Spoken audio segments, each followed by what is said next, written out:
कहानी है इल्जाम से आज़ाद। हाय, व्हाट्सएप पर एक नए नंबर से मैसेज आया। देख, मैंने उत्सुकता से प्रोफाइल पिक देखी। एक खूबसूरत चेहरा, हाथों से ढका सा, और साथ ही स्टेटस भी शानदार। जरूरी तो नहीं हर चाहत का मतलब इश्क हो, कभी कभी अनजान रिश्तों के लिए भी दिल बेचैन हो जाता है। मैंने तुरंत पूछा, हु आर यू? क्या मैं आपको जानता हूँ? जानते नहीं तो जान लीजिए। वैसे भी मैं आपकी जिंदगी में हलचल मचाने आई हूँ। यानी आप कहना चाहती हैं कि आप मेरी जिंदगी में आ चुकी हैं। ऐसा कब हुआ? मैंने पूछा। अभी, इसी पल, जब आपने मेरे बारे में पूछा। मैं समझ गया था, युवती काफी स्मार्ट है और तेज भी। मैंने चुप रहना ही बेहतर समझा। तभी फिर मैसेज आया, देखकर मैं इग्नोर नहीं कर सका। क्या बात है? हमसे बातें करना आपको अच्छा नहीं लग रहा है क्या? यह तो मैंने नहीं कहा, मैंने तुरंत जवाब दिया। तो फिर ठीक है, मैं समझूंगी आपको मुझसे बात करना अच्छा लग रहा है। यही समझ लो। मगर मुझे भी तो पता चले कि आप हैं कौन। इतनी भी क्या जल्दी है? आराम से बताऊंगी। युवती ने स्माइली भेजी। तो मेरा दिल हौले से धड़कने लगा। मैं सोच में डूब गया कि यह युवती अजनबी है या उसे पहले से जानती है। कहीं कोई कॉलेज की पुरानी दोस्त तो नहीं, जो मजे लेने के लिए मुझे मैसेज भेज रही है। मुश्किल यह थी कि फोटो में चेहरा भी पूरा नजर नहीं आ रहा था। तभी मेरा मोबाइल बज उठा। कहीं वही तो नहीं। मैंने लपक कर फोन उठाया, लेकिन बीवी का नंबर देखकर मेरा मुंह बन गया और तुरंत मैंने फोन काट दिया। 10 सेकंड भी नहीं गुजरे थे कि फिर से फोन आ गया। चिल्लाते हुए मैंने फोन उठाया। यार, 10 मिनट बाद करना, अभी मैं मीटिंग में हूँ। ऐसी क्या आफत आ गई जो कॉल पर कॉल किए जा रही हो? बीवी यानी शोभना हमेशा की तरह चिढ़ गई।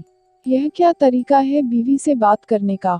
अगर पहली कॉल ही उठा लेते तो दूसरी बार कॉल करने की जरूरत ही नहीं पड़ती। पर आधे घंटे पहले भी तो फोन किया था न तुमने? और मैंने बात भी कर ली थी। अब फिर से डिस्टर्ब क्यों कर रही हो?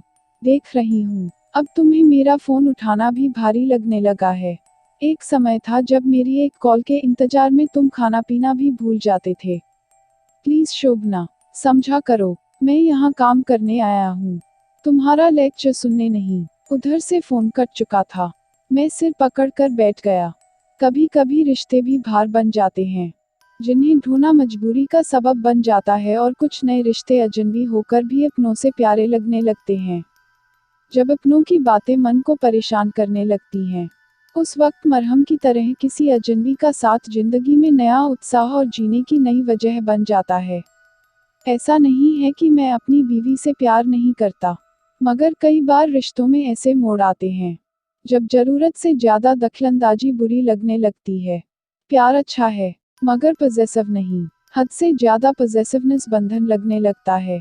तब रिश्ते भार बन जाते हैं और मन में खालीपन घर कर जाता है।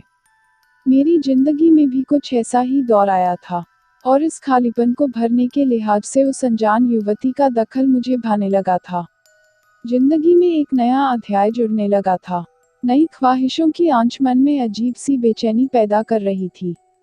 एक बार फिर से जिंदगी के प्रति मेरा रुझान बढ़ने लगा। दिलो दिमाग में बार बार उसी लड़की का ख्याल उमड़ता कि कब उसका मैसेज आए और मेरी धड़कनों को बहकने का मौका मिले। हाय, क्या सोच रहे हो? अचानक फिर से आए उस युवती के मैसेज ने मेरे होंठों पर मुस्कान बिखेर दी।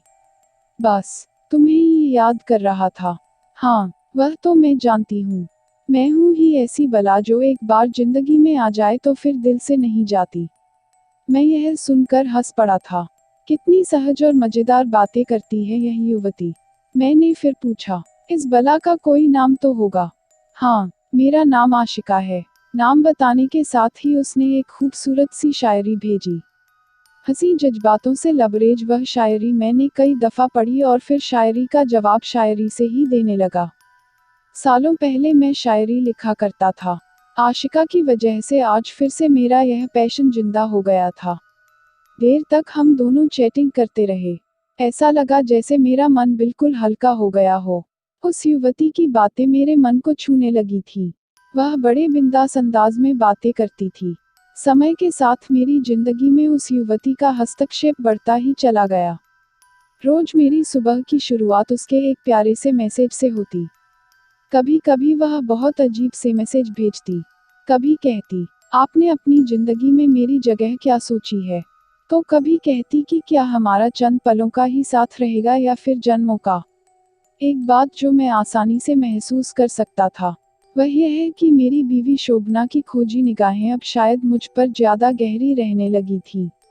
मेरे अंदर चल रही भावनात्मक उथल पुथल और संवर रही अनकही दास्तान का जैसे उसे एहसास हो चला था। यहाँ तक कि अदा-कदा वह मेरे मोबाइल भी चेक करने लगी थी।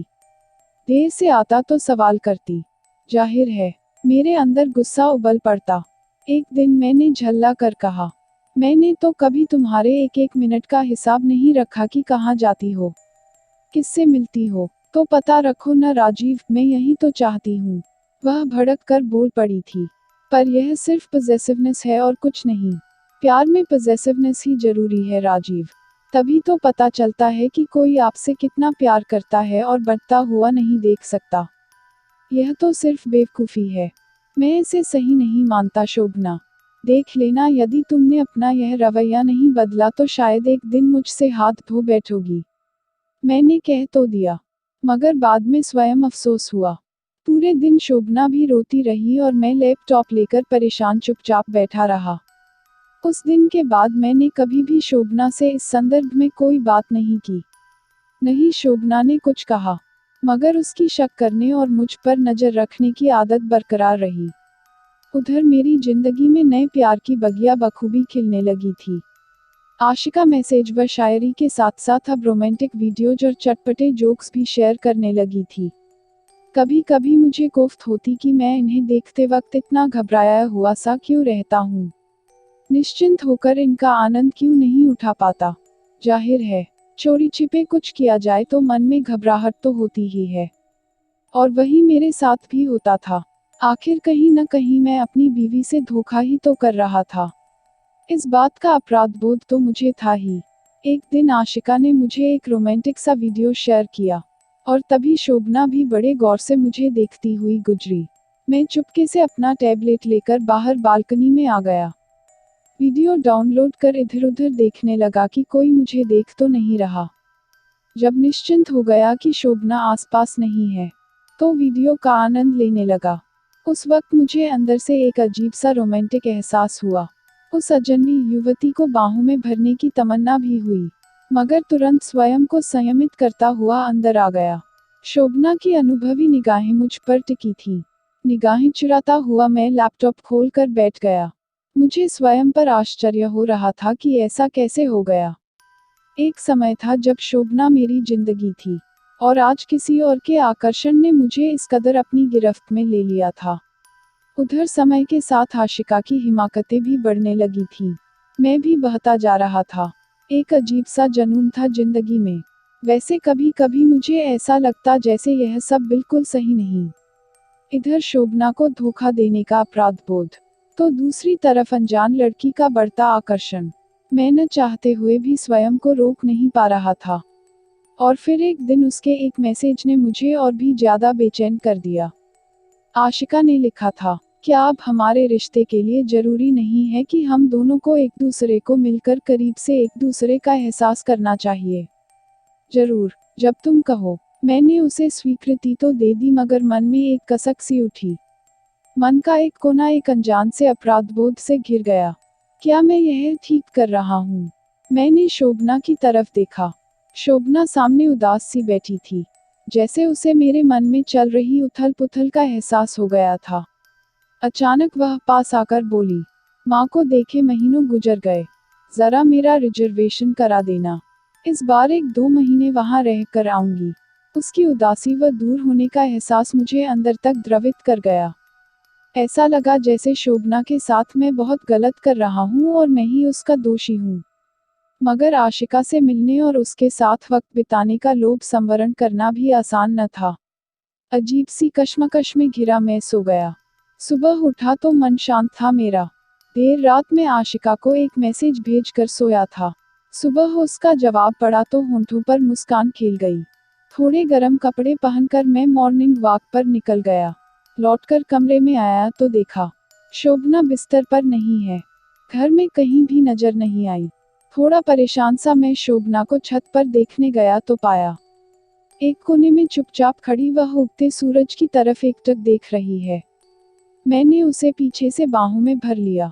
उसने मेरी तरफ चेहरा किया तो मैं यह देखकर विचलित हो उठा कि उसकी आंखों से आंसू निकल रहे थे। मैंने प्रश्नवाचक नजरों से उसकी तरफ देखा तो वह सीने से लग गई। I love you, I know dear, but क्या हुआ तुम्हें? अचानक रोती रोती वह हंस पड़ी। तुम्हें तो ठीक से बेवफाई करनी भी नहीं आती क्या? मैंने चौंक कर उसकी ओर देखा। अपनी महबूबा को भला ऐसे मैसेज किए जाते हैं? कल रात क्या मैसेज भेजा था तुमने? तुमने लिखा था, डियर आशिका, जिंदगी हमें बहुत से मौके देती है, नई खुशियां पाने के, जीवन में नए रंग भरने के, मगर वह खुशियां तभी तक जायज हैं जब तक उन्हें किसी और के आंसुओं के रास्ते न गुजरना पड़े। किसी को दर्द देकर पाई गई खुशी की कोई अहमियत नहीं। प्यार पाने का नहीं, बस महसूस करने का नाम है। मैंने तुम्हारे लिए प्यार महसूस किया, मगर उसे पाने की जिद नहीं कर सकता, क्योंकि मैं अपनी बीवी को धोखा नहीं दे सकता। तुम मेरे हृदय में खुशी बनकर रहोगी, मगर तुम्हें अपने अंतस की पीड़ा नहीं बनने दूंगा। तुमसे मिलने का फैसला मैंने प्यार के आवेग में लिया था, मगर अब दिल की सुनकर तुमसे सिर्फ इतना कहना चाहता हूँ कि रिश्तों में सीमा समझना जरूरी है। हम कभी नहीं मिलेंगे। आई थिंक तुम मेरी मजबूरी समझोगी और खुद भी मेरी वजह से कभी दुखी नहीं रहोगी। कीप स्माइलिंग, मैंने चौंकते हुए पूछा। पर यह सब तुम्हें कैसे पता? क्योंकि तुम्हारी आशिका भी मैं हूँ और शोभना भी, कहकर शोभना मुस्कुराते हुए मेरे हृदय से लग गई, और मैंने भी पूरी मजबूती के साथ उसे बाहों में भर लिया। आज मुझे अपना मन बहुत हल्का महसूस हो रहा था, बेवफाई के इल्जाम से आज़ाद जो हो गया था मैं।